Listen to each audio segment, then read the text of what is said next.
Just a quick question. Who has been to a Heavy Chef event before?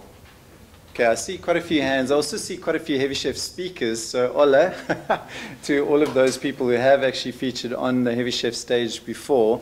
For those of you who don't know Heavy Chef, first of all, my name's Roed, and I am the founder, co-founder, and CEO of Heavy Chef. And Heavy Chef is a learning community for entrepreneurs. So we also partner with OCFO and also with Zero and a whole host of other entrepreneur organizations. And we're super proud to be doing the work that we do.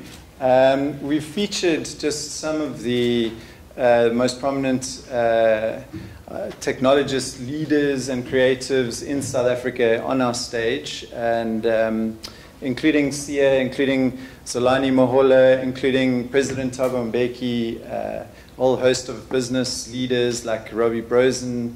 The whole idea is that we believe in peer-to-peer learning. Right? So in other words, that entrepreneurs learn best from other entrepreneurs, and it's very important for us because this is a very important cause.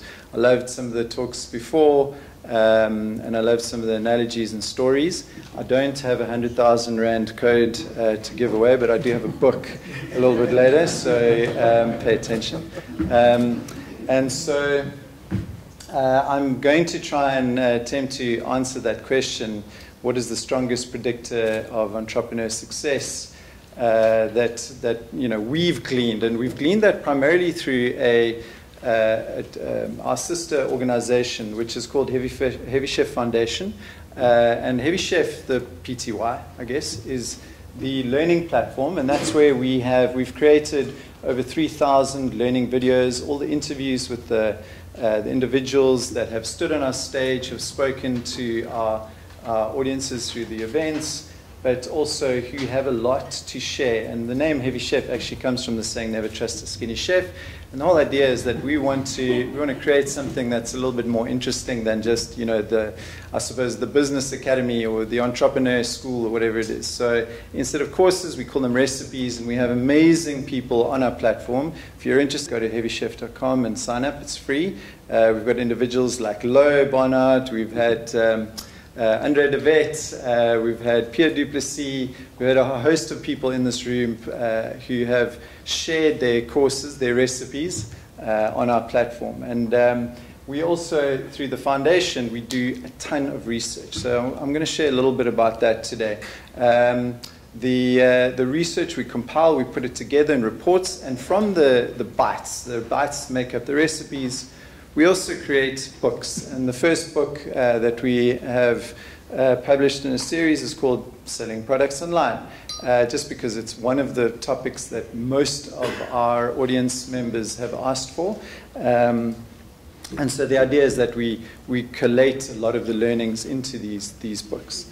And we host events across Cape Town, Johannesburg, and now Durban, which we're very excited about. Zero is also a huge partner of ours. And with regards to the research, we've realized that this is really a treasure trove for us. We believe that entrepreneurs can change the world for the better. I mean, you guys, everybody in this room is part of a revolution. We're the bottom-up revolution. Obviously, if we're going to wait for top-down change, it might take a while. We've seen a lot of challenges just talking with, there were some of the people in the room here today that were with me in a meeting with President Ramaphosa, where we presented a bunch of ideas, and none of those ideas have come to fruition. So it's been very difficult in terms of the engagement. So this is it, guys. This is what we have to do. It's between us. And I just want to share some of the insights. Basically, the research, which you can, by the way, go and freely attain at heavychef.org, not .com, which is where we put all our research. And we have all of the fruit of those interviews, those samples. That slide is actually slightly out of date. As of this year, we've done over 10,000 interviews with individual entrepreneurs, just trying to glean their insights on how entrepreneurs learn. And so we have, I see you.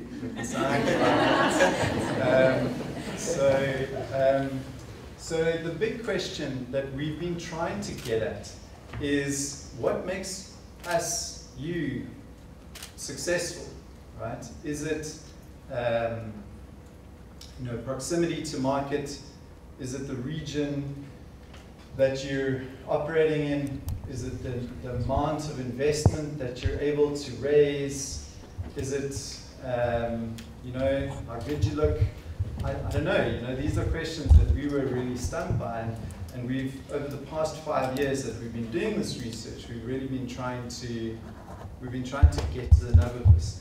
And the answer really surprised me. In retrospect, it shouldn't have.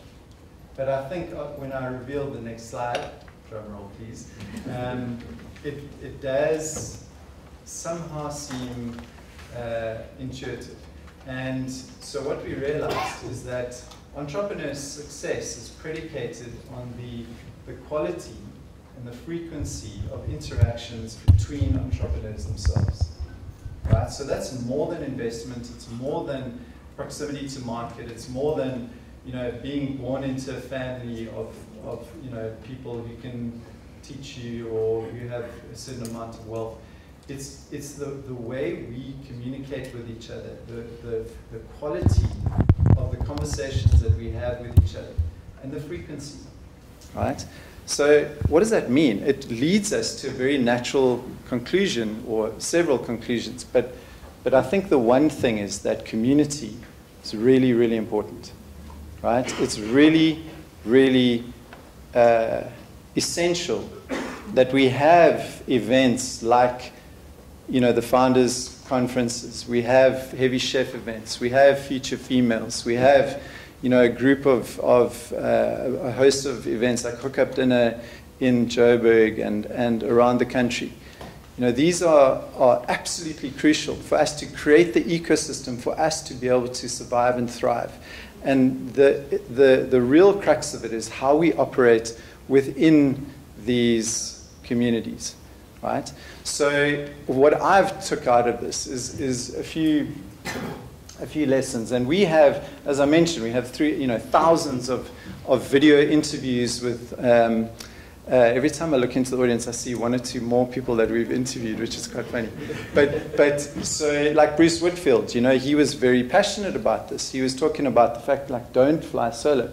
So what that means is, it's easy for us to fall into the trap of sitting in our offices and so on. Andre, you on stage once said, a business is not successful in a coffee shop. In other words, like all the different the conversations that you have, but actually those conversations are pretty important, right? Obviously, you can't spend your entire life just sitting networking, but it's important that we do that rhythmically, right? And Dr. Pumzile Mope, one of my favorite interviews on, she's a consultant and a coach. She speaks about being part of this community as a tribe and really finding the people who are like-minded, finding the people that can support you. And the words of Bruno Ulihoek, who I know some of you have met and actually worked with, the former CEO of Nestle, EMEA, and who's one of the most powerful business people in the world. He said to us, the way right from the start you come out the gate is to try and forge partnerships, and Nestle is very big on those types of partnerships. And then Professor Mwala spoke to us about just getting out there, just hustle, try and diversify the people that you speak with, and glean as many insights from as many different types of personalities that you can get. Okay, so I want to ask the question in terms of with that in mind and why it's so important. One of the insights that we gleaned was that entrepreneurs are generally actually quite lonely. And the reason being is that we sit in the trenches for so long, and it's easier for us to I'm told to wrap up. I'm going to give away a prize.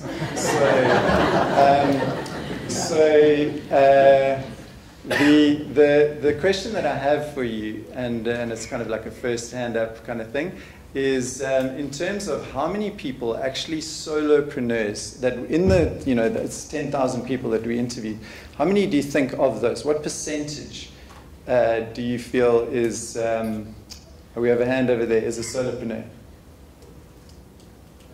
30%. Did you say 80%?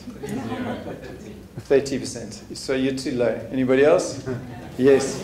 90. Okay, so you're too high. So it's somewhere in between. Yes, no. 60. 60. Yes, you said 60. I heard you say 64. She said